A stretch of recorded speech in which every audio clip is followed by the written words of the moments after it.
नमस्कार, आप सबका स्वागत है खेल खेल में के इस नए एपिसोड में।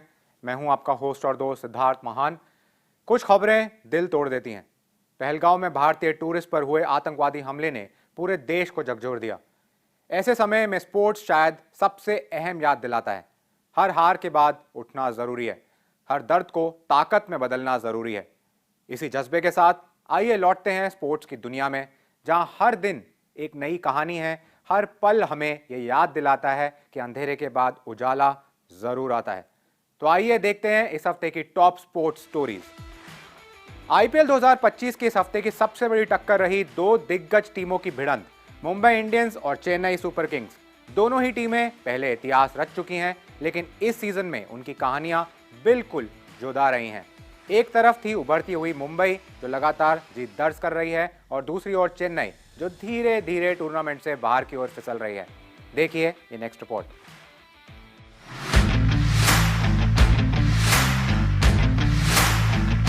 इस हफ्ते आईपीएल में वो हुआ जो अक्सर बड़े मुकाबलों में होता है। एक टीम ने रफ्तार पकड़ी तो दूसरी ने अपनी राह खो दी। मुंबई इंडियंस ने चेन्नई सुपर किंग्स को मात देकर लगातार तीसरी जीत दर्ज की और दिखा दिया कि जब धैर्य और अनुभव साथ चलें तो टीम कैसे फिर से उठ खड़ी हो सकती है। चेन्नई की बल्लेबाजी इतनी सतर्क रही कि उन्होंने पावर प्ले में पहला चौका मारने में 3 ओवर लगा दिए। मिडिल ओवर्स में 27 गेंद तक कोई बाउंड्री नहीं और 18वें ओवर में तो एक भी चौका छक्का नहीं लगा। इस जीत ने न सिर्फ मुंबई को रन रेट में बढ़त दिलाई, बल्कि रोहित शर्मा की फॉर्म भी वापसी पर है। इस सीजन का पहला अर्धशतक लगाया और सूर्य कुमार यादव ने भी शानदार बैटिंग दिखाई। नतीजा 177 का टारगेट चेज्ड और 9 विकेट रिमेनिंग। इसके बाद दोनों टीमें आमने सामने आई सनराइजर्स हैदराबाद से, लेकिन यहाँ भी कहानी दो अलग रास्तों पर चली।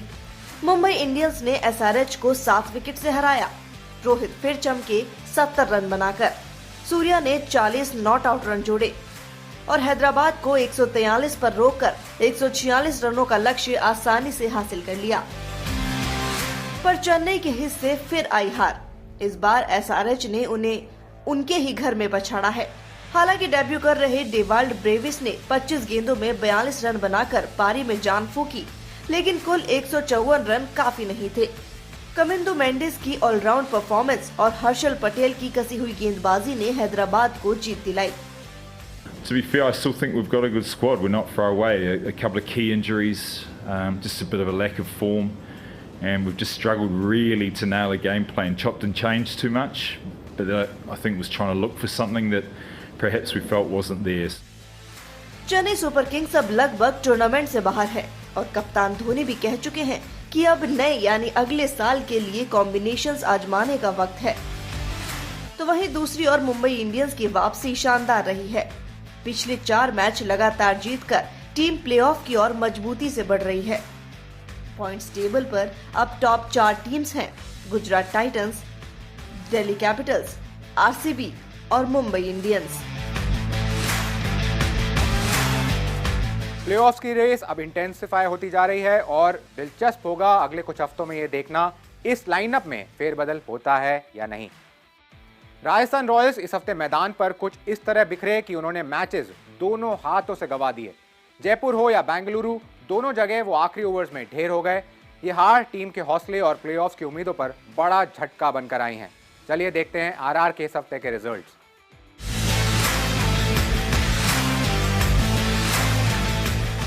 पहले जयपुर में होम ग्राउंड, होम क्राउड और आसान सी लगती चेज, लेकिन राजस्थान रॉयल्स के लिए जीत हाथ से फिसल कर निकल गई।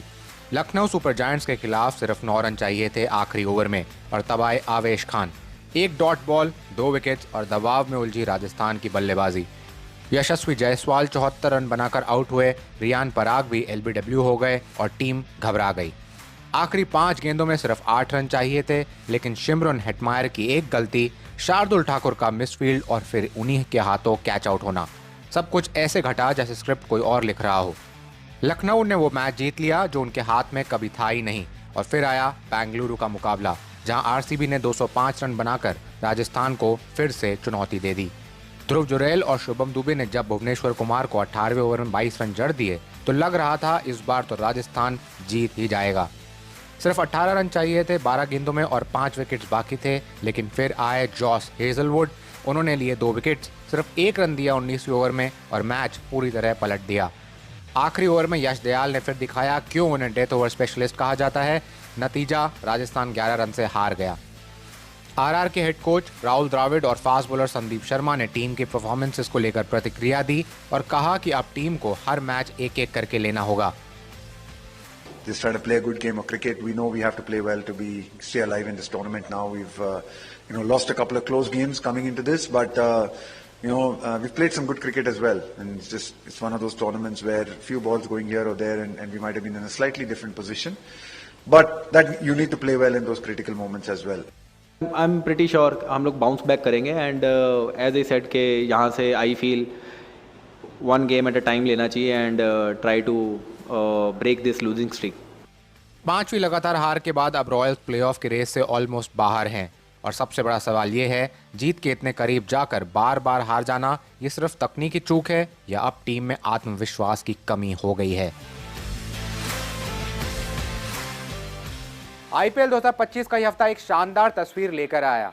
एक तरफ थे क्रिकेट के 2 टीनेज शेर जो बिना किसी दबाव के अपना टैलेंट सबको दिखा गए, और दूसरी तरफ 2 ऐसे नाम जिन्होंने सालों से इंडियन क्रिकेट की शान बढ़ाई है।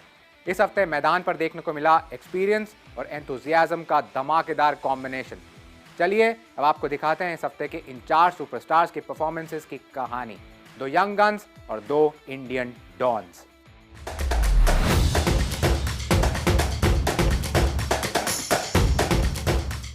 एक तरफ थे नन्हे धुरंधर जिन्होंने पहली बार लीग में कदम रखा और दूसरी ओर वो दिग्गज जिनके नाम से ही स्टेडियम में शोर उठता है। 14 साल के वैभव सूर्यवंशी हैं राजस्थान रॉयल्स की नई खोज, जिन्होंने शार्दुल ठाकुर की पहली ही गेंद पर लगाया वो विशाल छक्का जो किसी सपने से कम नहीं था। लखनऊ सुपर जायंट्स के खिलाफ उन्होंने 20 गेंदों पर 34 रन बनाए, जिसमें 2 चौके और 2 छक्के शामिल थे। इसके बाद आरसीबी के खिलाफ एक और छोटी लेकिन तेज पारी, 12 गेंदों पर 16 रन, 2 गगनचुंबी छक्कों के साथ। भले ही उनकी टीम हार गई हो, लेकिन वैभव ने साफ कर दिया कि ये सिर्फ एक शुरुआत है। वहीं चेन्नई सुपर किंग्स की तरफ से मैदान में उतरे 17 साल के आयुष म्हात्रे, जिन्होंने आईपीएल डेब्यू में ही सबका ध्यान खींचा। मुंबई इंडियंस के खिलाफ वानखेड़े में उन्हें सिर्फ 15 गेंदों पर 32 रन ठोके, जिसमें 3 चौके और 2 छक्के थे। अगले मैच में सनराइजर्स हैदराबाद के सामने फिर एक ठोस शुरुआत, 19 गेंदों में 30 रन 6 चौकों के साथ। लेकिन दोनों ही पारियों में वो अच्छी शुरुआत को बड़ी पारी में नहीं बदल पाए। यही वो कड़ी है जिसे उन्हें मजबूत करना होगा। वैभव और आयुष दोनों ने दिखाया है कि हुनर में कोई कमी नहीं, लेकिन आईपीएल जैसे मंच पर सिर्फ अच्छा खेलना काफी नहीं, यहाँ जीत दिलानी पड़ती है। और इसके सबसे बड़े मार्गदर्शक हैं विराट कोहली और रोहित शर्मा। इस हफ्ते इन दोनों दिग्गजों ने एक बार फिर बता दिया कि क्लास कभी आउट ऑफ फॉर्म नहीं होती। रोहित शर्मा, जो पहले 7 मैचों में एक भी अर्धशतक नहीं बना सके थे, उन्होंने पहले चेन्नई के खिलाफ 76 रनों की नाबाद पारी खेली, महज 45 गेंदों पर। फिर अगले ही मैच में हैदराबाद के खिलाफ 70 रन बनाए 46 गेंदों पर, और दोनों मौकों पर मुंबई इंडियंस को जीत की राह दिखाई। विराट कोहली ने भी अपनी चिर परिचित शैली में वापसी की, पंजाब किंग्स के खिलाफ 73 रन बनाए 54 गेंदों पर। फिर राजस्थान के खिलाफ 70 रन की तेज पारी सिर्फ 42 गेंदों में। दोनों ही मैचों में उन्होंने न सिर्फ टीम को मजबूत स्थिति में पहुंचाया, बल्कि खुद को एक बार फिर साबित कर दिया। रोहित और विराट जैसे खिलाड़ी सिर्फ रन नहीं बनाते, वो मैच का रुख बदलते हैं। यही बात अब इन युवा खिलाड़ियों को सीखनी होगी, और अगर उन्होंने ऐसा किया तो आने वाले सालों में इस लीग के अगले सुपरस्टार दिख जाएंगे। पेरू के लीमा शहर में हुए आईएसएसएफ वर्ल्ड कप 2025 में भारतीय स्क्वाड ने 7 मेडल जीतकर तिरंगा गर्व से लहराया और साथ ही जगह बनाई साल के अंत में होने वाले वर्ल्ड कप फाइनल में। देखते हैं इस शानदार परफॉर्मेंसेस की पूरी report.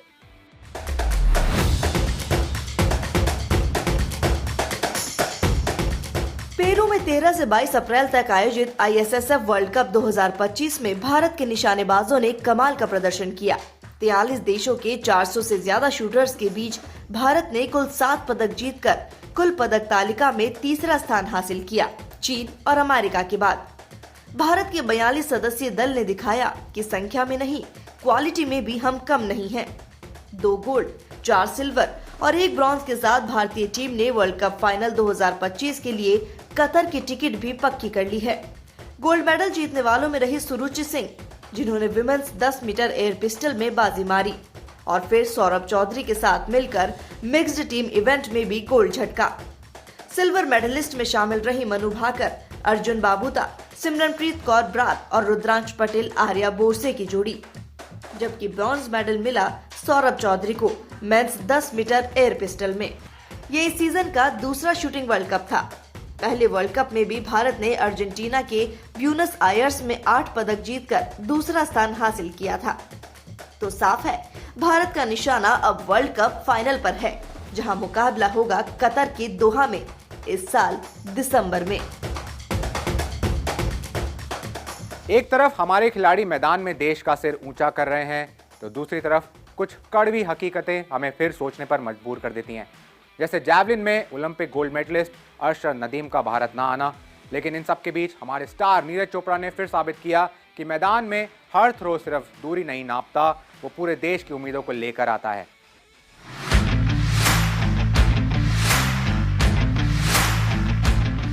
Double Olympic medallist Neeraj Chopra ने 2025 सीजन की शुरुआत की, और वो भी उसी अंदाज में जिसके लिए वो जाने जाते हैं। साउथ अफ्रीका के इनविटेशनल में नीरज ने 84.52 मीटर का थ्रो फेंक कर गोल्ड मेडल जीत लिया।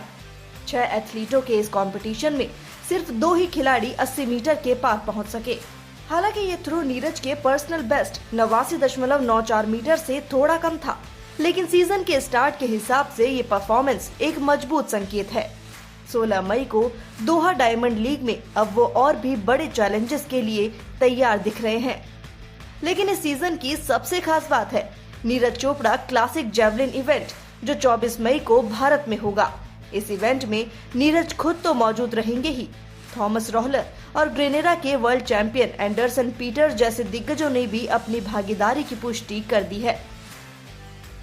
बस मजा आता था, मेरा भी मन था कि कभी इंडिया में ऐसा हो पाएगा क्या कि इंडियन लोग आए, ऐसे अच्छे इवेंट हों और वर्ल्ड क्लास एथलीट इंडिया में कम्पीट करें और हम उनके बीच में कम्पीट करें और हमारे लोग खेलते हुए देखे। तो वो मैं काफी बार, आपने सुना होगा, मैंने इंटरव्यू भी बोला है। लेकिन इसी लिस्ट में एक नाम अब नहीं होगा। Paris Olympic gold medallist Arshad Nadeem. Neeraj की ओर से भेजे गए न्योते को अरशद ने मना कर दिया, क्योंकि उन्हीं तारीखों में एशियन एथलेटिक्स चैंपियनशिप की तैयारी उनके लिए ज्यादा अहम है। सूत्रों के मुताबिक हाल ही में जम्मू कश्मीर के पहलगाम में हुए आतंकी हमले के बाद सुरक्षा को लेकर भी कुछ चिंताएं थी। अब सबकी निगाहें होंगी 24 मई के नीरज चोपड़ा क्लासिक पर, जहां देश एक बार फिर अपने चैंपियन को घर की मिट्टी पर उड़ान भरते देखेगा। शतरंज की दुनिया में भारत की कोनेरू हम्पी ने एक बार फिर इतिहास रच दिया है। पुणे में खेले गए FIDE women's grand pre tournament की चैंपियन भी बन गई हैं, और ये उनका रिकॉर्ड 8वां ग्रांड प्री खिताब है। देखिए ये नेक्स्ट रिपोर्ट।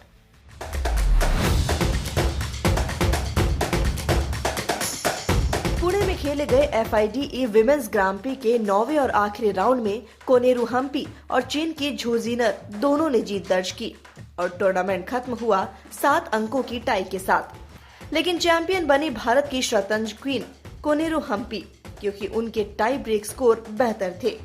यानी उन्होंने काले मोहरों के साथ सबसे ज्यादा जीत हासिल की, जो इस राउंड का निर्णायक फैक्टर बना। तीसरा स्थान भारत की 19 वर्षीय इंटरनेशनल मास्टर दिव्या देशमुख को मिला, जिन्होंने पोलैंड की अलीना काशलिंस्काया को ड्रॉ खेला। ये हम्पी का रिकॉर्ड 8वां ग्रांड प्री खिताब है, जिससे उन्होंने चीन की हाउ यीफान को पीछे छोड़ दिया। अब उनके कुल 279.17 अंक हैं और फिलहाल ओवरऑल स्टैंडिंग में दूसरे नंबर पर हैं, रूस की अलेक्जेंड्रा गोरियाचकीना के बाद। फाइड विमेंस ग्रांड प्री कुल 6 टूर्नामेंट्स की सीरीज है, जिसमें टॉप 2 खिलाड़ी 2026 वर्ल्ड चैंपियनशिप कैंडिडेट्स के लिए क्वालिफाई करेगी। हम्पी ने अपने 3 जरूरी टूर्नामेंट पूरे कर लिए हैं। अब उनकी किस्मत टिकी है दूसरे प्लेयर्स की परफॉर्मेंसेस पर, उस टूर्नामेंट में जो मई में वियना में खेला जाएगा। लेकिन एक बात तय है, कोनेरू हम्पी ने फिर ये साबित कर दिया कि भारतीय महिला शतरंज की शान अब भी उन्हीं के नाम है। तो ये थी इस हफ्ते की टॉप स्पोर्ट्स स्टोरीज। इस हफ्ते की कहानियों में कुछ उतार चढ़ाव बहुत था, लेकिन एक बात साफ है, जब हम अपने खिलाड़ियों को चीयर करते हैं तो वो हमें एक साथ लाता है, यूनाइटेड करता है, और शायद आज इस टाइम पे हमें इसी की सबसे ज्यादा जरूरत है। अपना ध्यान रखिए, अगले हफ्ते फिर मिलेंगे, तब तक के लिए जुड़े रहिए खेल खेल में विद सिद्धार्थ महान।